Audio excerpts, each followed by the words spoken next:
Bon, techniquement, il n'enfreint aucune loi. J'ai aucun fondement légal pour l'arrêter. En passant, si certains d'entre vous se sont fait avoir avec ces conseils de vérité, vous n'êtes pas à plaindre. Vous l'avez bien cherché. Tout le monde sait qu'il ne faut jamais faire confiance à quelqu'un qui se fait passer pour un russe. Russophile. N'importe quoi. Il prononce à peine 2-3 mots en russe et ça y est. Il est qualifié pour être un mâle authentique. Réveillez-vous, les gars. Il n'y a pas de dacha. Il y a juste un chalet à Petawawa. Hein? C'est où, Petawawa? C'est en Ontario. Il est même pas québécois, c'est un Canadien français ontarien. Oh non. Je précise, au cas où il y a des gens susceptibles ici. Je le traque depuis des mois. Je l'ai arrêté juste parce qu'il m'énerve. Il y a 1 an, le propriétaire d'un bar a signalé un individu au comportement suspect. Alors, avec mon collègue, on est allé voir ce qui se passait dans ce bar. Commencez pas à me provoquer avec vos regards dubitatifs, là. J'étais 100% en service, d'accord? Dans un bar. Alors, j'entre dans le bar, comme ça, avec mon autorité d'officier de police. Puis là, je vois le faux russe ontarien assis dans un fauteuil moelleux entouré de pisseuses. Des jeunes femmes. Il avait l'air de super bien s'amuser, hein. C'était shot de vodka gogo. J'ai foncé sur lui pour casser l'ambiance. Il a cassé mon élan en premier avec un « Fantasticheski, une danseuse, salut ma belle, qu'est-ce qu'il y a sous ton costume ?» Là, j'ai vu rouge. Puis rouge intense. Aucun respect pour une représentante des forces de l'ordre. Fallait que je l'arrête pour outrage. Et vite. Je me suis précipitée vers lui, mais mon collègue qui venait d'entrer tenta de me retenir par le bras. J'ai hurlé « Tasse-toi, man, je vais le taiser! » Mais lui, capote pas là, le blanc, notre suspect! Hein? Notre suspect? Le propriétaire nous avait appelé pour ça. Un papy qui distribuait des échantillons de gomme au cannabis. Mais il est où le trouble? Puis là, j'entendis un gros rire avec un accent russe. Comment il arrive à faire l'accent mémorial? J'ai pas pu le taiser. Plus grosse humiliation de ma carrière. Le tracavier pour qu'il s'excuse. J'ai pas honte de dire que j'en ai fait une affaire personnelle. Moi, je suis rentrée dans la police pour revêtir l'uniforme des forces de l'ordre. Je veux qu'on me respecte, moi. Ceux qui refusent de se plier aux règles font connaissance avec le meilleur ami des forces de police. Mes collègues m'appellent Gachete. Comme Machete. Moi aussi, j'ai des suites. Il y a Gachete Taze. Gachete Taze encore. L'action décisive est mon carburant. Paralyser les fuyards, c'est dans mon ADN. Vous avez rien à craindre, tant que vous ne partez pas en courant. Et aussi, tant que vous ne me provoquez pas du regard. C'est pas rassurant, quand même. Hey, toi, en haut, tu parles une autre fois, je te taise, tu compris? Excuse-moi. En passant, c'est moi qui décide de ce qui est une provocation.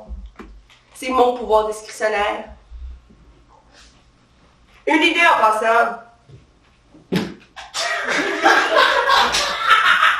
Ça serait bien de donner quelques cours aux jeunes secondaires. Non, dès l'école primaire. Par exemple, comment bien se comporter au contact avec la police. Comment arrêter de nous lancer des drôles de regards parce qu'on mange des becs dans notre auto. Ça serait utile. Ah! Et surtout, ne pas bouger lors d'un contrôle. Sinon, moi, je me sens en danger puis je tire. Mais ce que je veux dire, c'est que j'ai pas le temps de deviner si tu vas être doux comme un agneau ou pas, là. J'ai des réflexes. Tu fais un geste brusque, je fais usage de la force. Action, réaction. C'est la musique. Ouais, oui. Pendant les manifestations du printemps érable en 2012.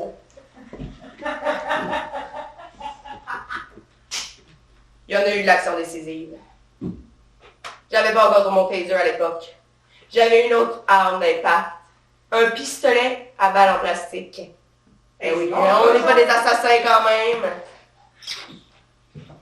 Face à des étudiants déterminés, il faut savoir garder son sang-froid, même au feu de l'action.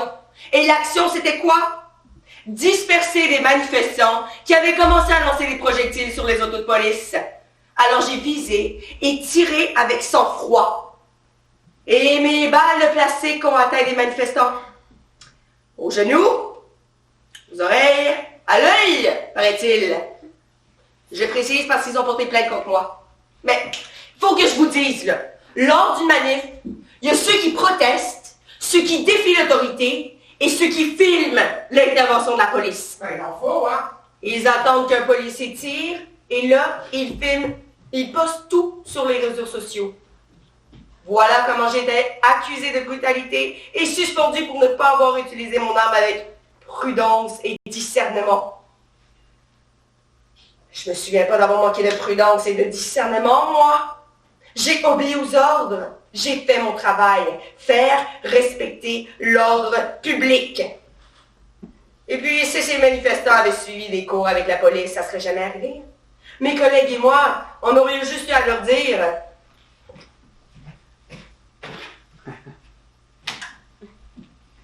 Veuillez manifester dans le calme, en rang, les mains bien visibles.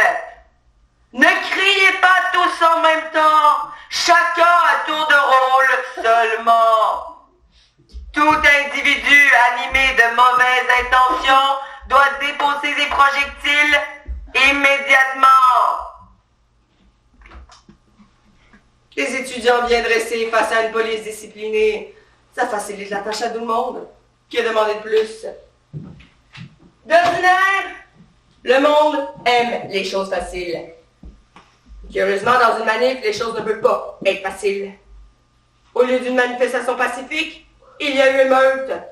Et pour couronner le tout, un gendarme français qui était en observation ce jour-là a écrit dans son livre que notre police locale était incompétente et mal préparée aux manifestations étudiantes. Moi l'avoir, celui-là, il est sur ma liste. Mais je suis assez inquiète. Notre grand patron veut redorer l'image de la police. En vérité, je suis pas inquiète de ça précisément. Il parle de nous envoyer en formation. Non. Pas une formation sur la communication ou jouer au soccer avec des jeunes. Non. Il nous propose des cours de lutte professionnelle obligatoires pour tous les policiers.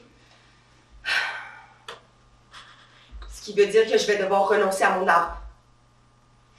Mais vous vous rendez compte? Pratiquer le corps à corps, sans aucune protection?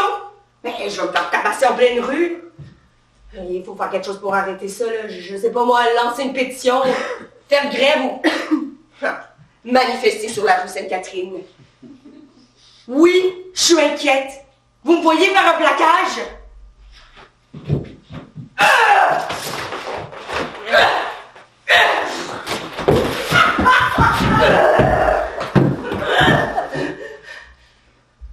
Vous croyez quoi? Que c'est mieux qu'un taser?